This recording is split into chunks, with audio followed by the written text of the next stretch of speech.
नमस्कार दोस्तों, एक बार फिर से आप लोगों का रेडियो गुरुकुल के डेली करंट अफेयर सेशन में स्वागत है। दोस्तों, आज के वीडियो में हम लोग बात करने वाले हैं 19 फरवरी की उन सभी इंपॉर्टेंट घटनाओं की जो आपके आने वाले एग्जाम के लिए 100% इंपॉर्टेंट होने वाले हैं। तो जो भी प्यारे दोस्त चैनल पर नए हैं वे चैनल को सब्सक्राइब कर लेंगे ताकि उनको लगातार इस तरह के और भी वीडियोस मिलते रहें।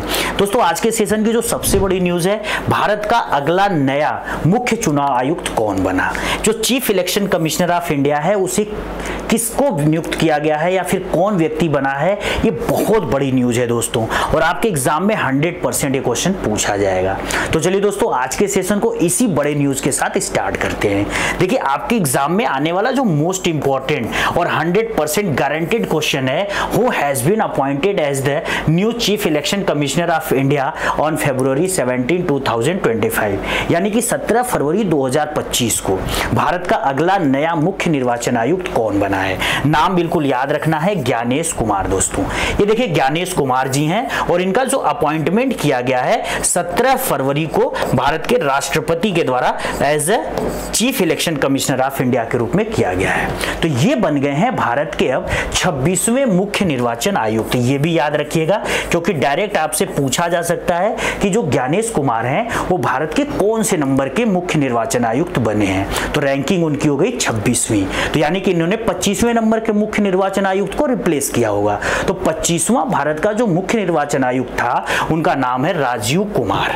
राजीव कुमार दोस्तों, इनका जो कार्यकाल था 2022 में स्टार्ट होता है और इनका कार्यकाल खत्म हुआ 18 फरवरी 2025 को, और इन्होंने अपने कार्यकाल में बड़े ही शानदार काम किए, स्पेशली ये जो 2024 वाला लोकसभा इलेक्शन था दोस्तों। तो राजीव कुमार को अब रिप्लेस करके ज्ञानेश कुमार बन गए हैं भारत के 26वें मुख्य निर्वाचन आयुक्त।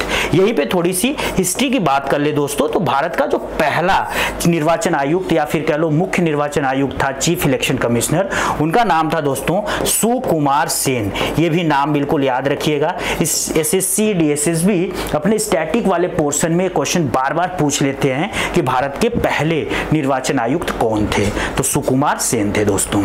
अब देखिए, भारत में जो ज्ञानेश कुमार हैं जो 26वें निर्वाचन आयुक्त बने हैं, ये ऑलरेडी 1988 बैच के जो कि केरला कैडर है उसके सीनियर आईएएस अधिकारी थे, और ये ऑलरेडी भारत का जो राष्ट्रीय निर्वाचन आयोग है जिसको नेशनल कमीशन ऑफ इलेक्शन बोलते हैं, उसमें एज ए मेंबर के रूप में ये थे। वहीं से इनको प्रमोट करके चीफ इलेक्शन कमिश्नर बनाया गया। तो अब यहाँ पर देखते हैं एक चीज और आप याद रख लें पहले, विवेक जोशी का नाम भी दोस्तों। देखो, विवेक जोशी को भी सेम डेट पे भारत के राष्ट्रपति ने as a other election commissioner के रूप में अपॉइंट किया है। तो अब यहां पे हम बात करने वाले हैं भारत के राष्ट्रीय निर्वाचन आयोग की। तो देखिए, राष्ट्रीय निर्वाचन आयोग जो देश का है वो 3 सदस्यीय, यहाँ पे 3 मेंबर होते हैं। तो यह एक 3 सदस्यीय संस्था होती है जिसमें एक चीफ होता है और 2 अदर मेंबर्स होते हैं। ठीक है, तो चीफ वाले पोस्ट पर ज्ञानेश कुमार और 2 अदर वाले जो पोस्ट थे उसमें ऑलरेडी यहां से ज्ञानेश कुमार जी थे, वही रिकमेंड होकर गए हैं चीफ पे, तो उनका ये वाला पोस्ट खाली हो गया। तो उस पोस्ट पर किसको अपॉइंट किया गया? विवेक जोशी को। तो अगर आज के डेट में 19 फरवरी को हम देखें कि भारत के इलेक्शन कमीशन ऑफ इंडिया का स्ट्रक्चर क्या है, तो देखिए इंडिया का जो इलेक्शन कमीशन है उसके जो चीफ हैं इस समय ज्ञानेश कुमार जी हो गए, और 2 अलग से जो मेंबर हैं इसके, एक सुखवीर सिंह सिंधु और दूसरे विवेक जोशी दोस्तों। ये भी बिल्कुल आपको नाम याद रखना है। अब देखिए, जो भारत का राष्ट्रीय निर्वाचन आयोग है यह एक संवैधानिक संस्था है और बाकायदा इसका उल्लेख संविधान के आर्टिकल 324 में किया गया है। तो आर्टिकल 324 के तहत निर्वाचन आयोग बनता है और निर्वाचन आयोग को पहली बार 25 जनवरी 1950 को स्टैब्लिश किया गया था, और इसीलिए आप देखोगे कि भारत में हर साल जो 25 जनवरी है उसको as a national voters day के रूप में सेलिब्रेट किया जाता है, यानी कि राष्ट्रीय मतदाता दिवस दोस्तों। अब यहाँ पे जो निर्वाचन आयोग के सदस्य होते हैं उनकी नियुक्ति किसके द्वारा होती है? तो बिल्कुल याद रखिएगा, राष्ट्रपति के द्वारा। और उनका कार्यकाल क्या होता है? तो उनका कार्यकाल अधिक से अधिक 6 साल हो सकता है या फिर उनकी एज 65 साल हो जाए। और साथ ही अगर इनको अपने पद से इनको हटाना हो तो सुप्रीम कोर्ट के जज को जैसे उनके पद से हटाया जाता है, सेम प्रोसीजर से ही संसद इनको उनके पद से हटा सकती है। तो अब बात किया जाए कि इनको अपॉइंटमेंट राष्ट्रपति क्या अपने मन से कर देता है या फिर कहीं से उनको रिकमेंडेशन दिया जाता है। तो देखिए, भारत में एक प्रक्रिया चलती है, 3 सदस्यों की एक समिति बनाई जाती है और वही समिति कुछ नामों को रिकमेंड करती है और राष्ट्रपति फिर उन्हीं नामों को क्या करते हैं, एज ए इलेक्शन कमिश्नर के रूप में अपॉइंट करते हैं। अब ये जो 3 सदस्यों की कमेटी वर्तमान में बनती है, उसमें तो एक भारत का प्रधानमंत्री होता है यानी कि नरेंद्र मोदी, दूसरे नंबर पे इसमें एक अपोजिशन लीडर होते हैं लोकसभा वाले, जो आज के डेट में राहुल गांधी हैं, और तीसरे नंबर का जो मेंबर होता है वो देश का गृह मंत्री होता है, जो आज के डेट में अमित शाह जी हैं।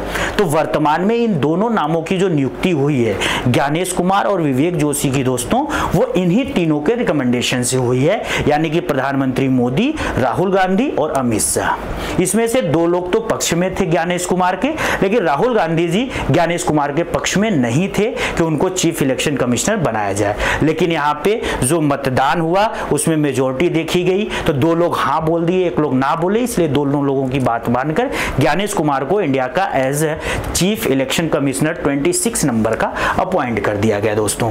अच्छा, एक चीज और यहाँ पे समझिएगा, भारत ने 2023 में एक नया कानून बनाया है इन निर्वाचन आयुक्तों के नियुक्ति से संबंधित। इस कानून का नाम क्या है, तो बिल्कुल याद रखिएगा, यहाँ पे the chief election commissioner and other election commissioner act 2023। और इस कमीशन के तहत या फिर कह लो इस एक्ट के तहत ज्ञानेश कुमार नियुक्त होने वाले पहले निर्वाचन आयुक्त हैं। ये भी आपसे एग्जाम में पूछा जा सकता है दोस्तों। इसके बाद दोस्तों आज के सेशन का एक और इंपॉर्टेंट क्वेश्चन देखते हैं। Why was the second and final leg of the Khelo India winter games 2025 scheduled for February 22 in Gulmarg, Jammu and Kashmir postpone.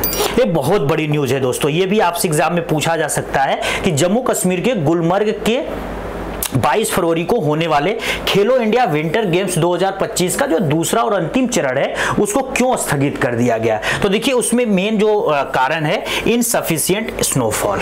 अभी जो विंटर गेम्स होते हैं ये पर्याप्त स्नोफॉल यानी कि बर्फबारी में खेला जाता है, और यहाँ पे रिसेंटली इंपॉर्टेंट अनाउंसमेंट कर दी गई है कि इनसफिशिएंट यहाँ पे क्या हो रहा है, स्नोफॉल है, जिसकी वजह से 22 से 25 फरवरी 2025 के बीच खेलो इंडिया विंटर गेम का जो दूसरा चरण होने वाला था कश्मीर के गुलमर्ग में, उसको क्या किया गया है, पोस्टपोन कर दिया गया है दोस्तों।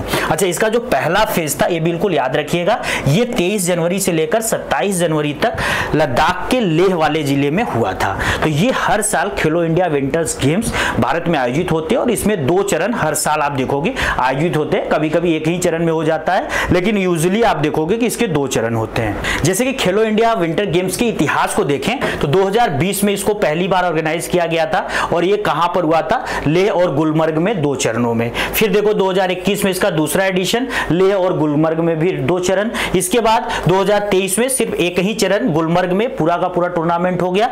2024 में इसका चौथा एडिशन था जो कि लेह और गुलमर्ग दोनों में हुआ था, और इस बार 2025 वाला जो एडिशन है ये 5वां एडिशन है, और ये फिर से लेह और गुलमर्ग 2 एडिशन में होने वाला है।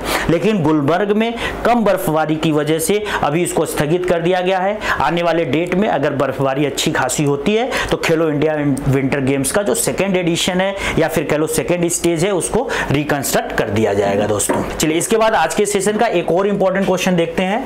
23rd national para athletics championship has kicked of in which city of India in February 2025। यानी कि 23वीं राष्ट्रीय पैरा एथलेटिक्स चैंपियनशिप फरवरी 2025 में भारत के किस शहर में शुरू हुई है। शहर का नाम बिल्कुल याद रखना है, चेन्नई। तो देखिए, भारत का ये जो शहर चेन्नई है वहां पर 23वीं राष्ट्रीय पैरालंपिक या फिर कह लो पैरा एथलेटिक चैंपियनशिप आयोजित की जा रही है दोस्तों।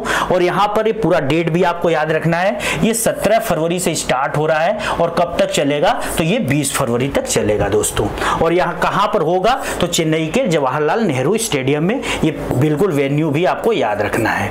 अब देखिए, इस पूरे के पूरे जो टूर्नामेंट होने वाला है इसमें 1476 पैरा एथलीट्स पूरे इंडिया से पार्टिसिपेट करेंगे। लगभग 155 इवेंट 30 टीमों के ग्रुप में बांटकर कराए जाएंगे। तो ये बड़ा टूर्नामेंट है। आपसे आने वाले डायरेक्ट एग्जाम में क्वेश्चन बनेगा कि इस बार का जो 23वां पैरा एथलीट चैंपियनशिप था नेशनल लेवल का, वो कहां पर हुआ? तो चेन्नई में हुआ दोस्तों। इसके बाद दोस्तों आज के सेशन का बिल्कुल लास्ट और आखिरी क्वेश्चन देखते हैं। Which political party has emerged as India's richest political party in 2023-24 with over 4,300 crore income.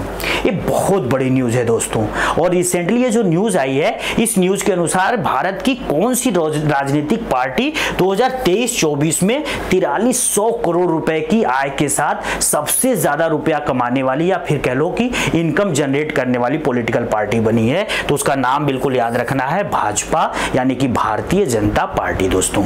अब देखिए जो रिपोर्ट आई है, इस रिपोर्ट को किसने पब्लिश किया है? तो एसोसिएशन फॉर डेमोक्रेटिक रिफॉर्म्स, जिसको एडीआर बोला जाता है, इसने यह रिपोर्ट पब्लिश किया और बताया कि भारत की वर्तमान में जितनी 6 बड़ी राष्ट्रीय राजनीतिक दल हैं, उनमें से भाजपा सबसे ज्यादा लगभग 4300 करोड़ रुपए का जो है कि इनकम जनरेट की है। जो सभी पार्टियों के इनकम जनरेशन का कितना परसेंट है? तो आप ये देख लो 74.56, यानी कि लगभग 3/4 पैसा भारत में अगर पॉलिटिकल पार्टियों के पास जनरेट हो रहा है तो उसका 3/4 बीजेपी के पास है और 1/4 यानी 25% में सबके सब है।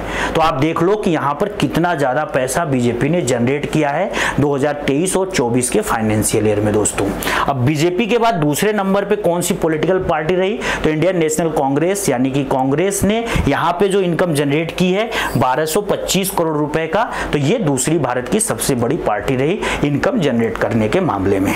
अब बात करें दोस्तों थोड़ी सी बीजेपी की, तो भारतीय जनता पार्टी की जो स्थापना हुई थी 1980 में किसके द्वारा की गई थी? तो ये भी बिल्कुल याद रखिएगा, अटल बिहारी वाजपेयी ने इसकी नींव रखी थी, जो आगे चलकर देश के प्रधानमंत्री भी बने। और आज के डेट में भाजपा यानी कि भारतीय जनता पार्टी केंद्र सरकार से लेकर कई राज्यों में अपनी राज्य सरकारें चला रही हैं और देश की सबसे बड़ी पॉलिटिकल पार्टी के रूप में अपना अस्तित्व बनाए हुए है दोस्तों। आज के सेशन में बस इतना ही दोस्तों। आज के सेशन की पूरी जो पीडीएफ है आपको रेडियन गुरुकुल के टेलीग्राम चैनल से मिल जाएगी, जाकर वहां से डाउनलोड कर लीजिएगा। वीडियोज अच्छे लगे हैं तो इनको लाइक करिएगा, कमेंट करिएगा और ज्यादा से ज्यादा अपने दोस्तों के साथ शेयर करिएगा। जय हिंद दोस्तों।